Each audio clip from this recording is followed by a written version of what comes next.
I am Nicolas Maduro Moros, the re-elected president of the Bolivarian Republic of Venezuela. Maduro is not going to fool anyone with this number of votes. No one. I will defend our democracy, our law, and our people. We wanted freedom to go back to our Venezuela, to be with our families. We are the guarantee of peace in this country, tranquility and stability. Maduro is a dictator, a drug trafficker, and today there is electoral fraud. Enough. Welcome to the show. It was the biggest challenge to Venezuela's left-wing populists, the Chavistas, in 25 years. The country's notoriously fractured opposition joined forces, defied attempts of intimidation, and sought to bring down Nicolas Maduro, the man who presided over a crippling economic downfall and one of the world's biggest displacement crises. The opposition was predicted to win by a double-digit margin, and yet the incumbent has been declared the winner. Democratic leaders and organizations from around the world are calling the result into question, as is the opposition. They claim the vote was rigged by an electoral council run by Maduro loyalists. I'm Nicolas Maduro, the re-elected president of the Bolivarian Republic of Venezuela. Nicolas Maduro was quick to claim victory in front of cheering supporters. After the Electoral Council announced he has secured a third term with a majority of the vote counted. A claim the opposition was also quick to counter. We want to tell all of Venezuela and the world that Venezuela has a new president-elect, and it's Edmundo González Urrutia. The opposition, a coalition of parties which united to stand against Maduro, claims its candidate won 70% of the vote, and that the Electoral Council numbers are fraudulent. The standoff follows a tense night of counting, with opposition supporters demanding to witness the count amid allegations of rigging. Maduro's 10 years of rule come on the heels of his mentor, Hugo Chavez. Altogether, the Chavistas have ruled Venezuela for a quarter century. Election authorities and the judiciary are firmly under Maduro's thumb. And a plummeting economy has triggered over 7 million people to flee. Venezuelans abroad, in Colombia, Peru, Argentina and Mexico have reacted with grief and anger. Today, the defeat of the miserable dictator Nicolas Maduro was obvious. Enough. Today, we want Venezuela to be free. The people's decision should be respected. I want to be in my home. I want to be in my country. This is not fair. It's not fair. I wanted a free Venezuela. This was our last hope. We will fight. We will fight for the freedom of Venezuela. Either we lose or win. We are going to fight. Many international leaders have also reacted with concern, calling on election authorities to release more voting data. Maduro, meanwhile, has vowed to hold on to power and prevent violence. Let's take a closer look with Geoff Ramsey. He's a senior fellow for Venezuela and Colombia at the Atlantic Council in Washington, D.C. Geoff, good to see you. First up, your reaction to how this election ended up unfolding. Well, thanks for having me. You know, I think the fact that it's been over 12 hours since polls closed and authorities still haven't released a detailed precinct-level vote count tells you everything you need to know about the election. It really seems like Maduro has decided to condemn Venezuela to another 6 years of isolation and political conflict. Were those who thought Nicolas Maduro would allow a democratic process too naive? You know, I think the reality is this isn't over yet. Maduro has to convince the ruling elite, he has to convince his inner circle that he can keep things under control. But the problem for him is that this doesn't really seem credible. He needs to give the impression to his inner circle that he's going to be able to continue the country down the road of sanctions relief and normalization and global reintegration.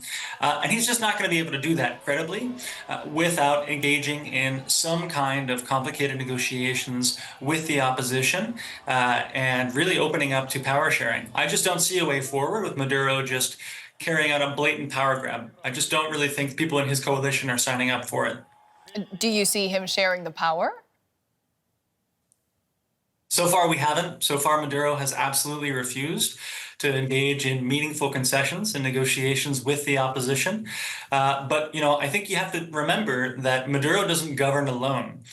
He relies on the military, the security forces, key members in his own ruling party to be able to maintain power. And I think he's effectively inviting the biggest loyalty test that he's faced in years. I really doubt Venezuelan elites are eager for 6 more years of repression, sanctions, and economic catastrophe under him.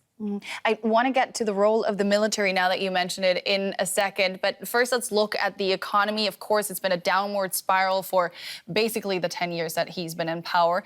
The U.S. precisely eased sanctions on the regime in Caracas in exchange for a commitment to conduct free and fair elections. Now that it looks like that did not materialize, how do you expect Washington to react? I think the administration is weighing its options. I do believe that if the White House doesn't announce new sanctions on Venezuela, they'll be criticized as being weak on Maduro. But I also think that the administration is looking to avoid fueling, at least in part, continued waves of migration from Venezuela. So, I think the administration is between a rock and a hard place here. Economic hardship, not only a result, of course, of these sanctions, but that combined with the lack of perspective is what led some 8 million Venezuelans to leave the country, putting pressure on the entire region, the U.S. as well. Up to a third of the population now say they want to go abroad rather than live through another 6 years under Maduro. What would the effects of another mass exodus be for the region? Well, I think it would be absolutely devastating, and I do think that Venezuelans today don't believe that Maduro is capable of turning the economy around. The reality is we've seen the Venezuelan economy lose at least 75% of its value since Maduro took office. And I think Venezuelans see that, and they recognize that another 6 years of Maduro in power will mean 6 more years of economic chaos and political persecution. And those are exactly the reasons why Venezuelans are fleeing the country by the millions. Mm-hmm. Now, the countries bearing the brunt of the exodus coming out of Venezuela are countries like Colombia, Brazil, the neighboring countries. What role do you see them playing in this current scenario where we have 2 political forces again claiming that they are the legitimate leadership of the country?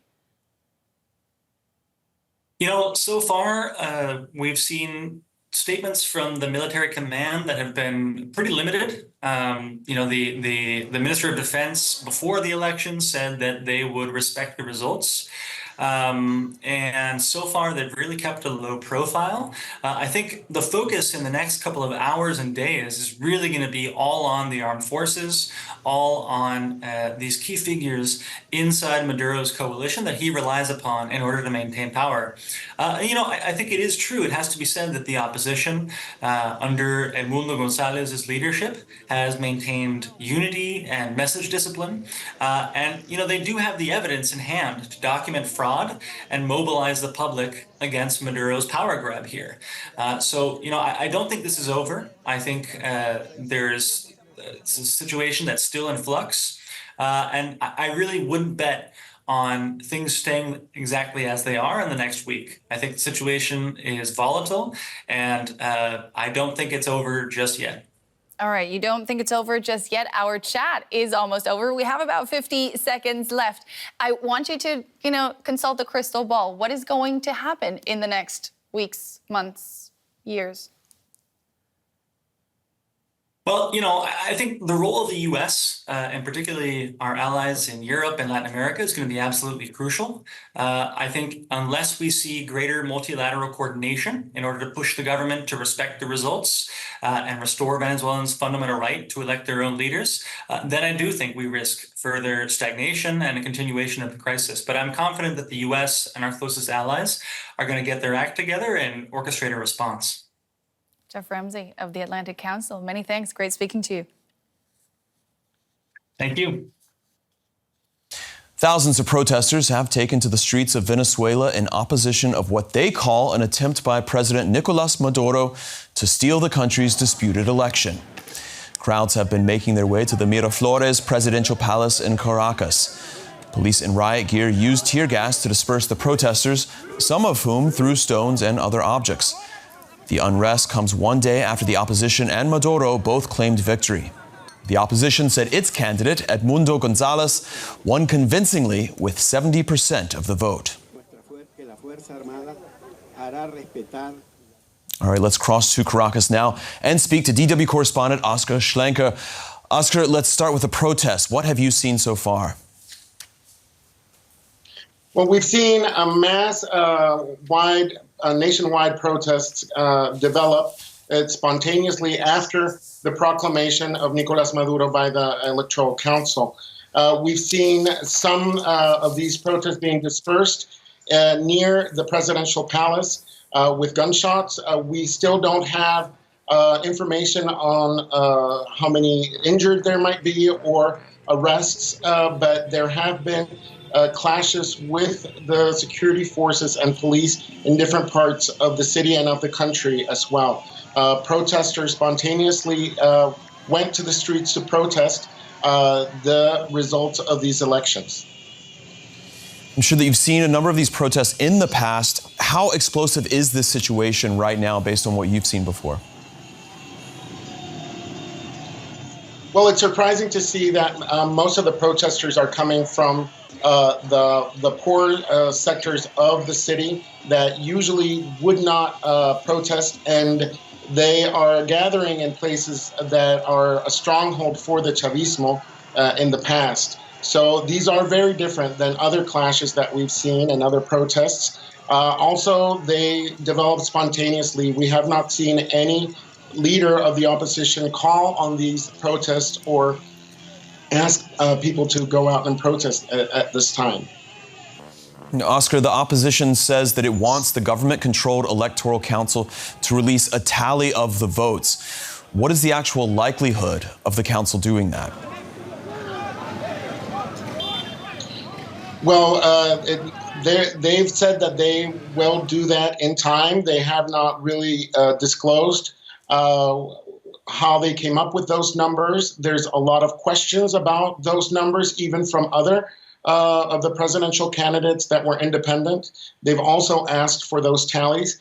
Now, the opposition has just announced that they will create a webpage where they have all their tallies of the voting machines, those printouts that they received. They have more than 40% of them, and they say that that's more than enough to show the overwhelming victory of Edmundo González Urrutia.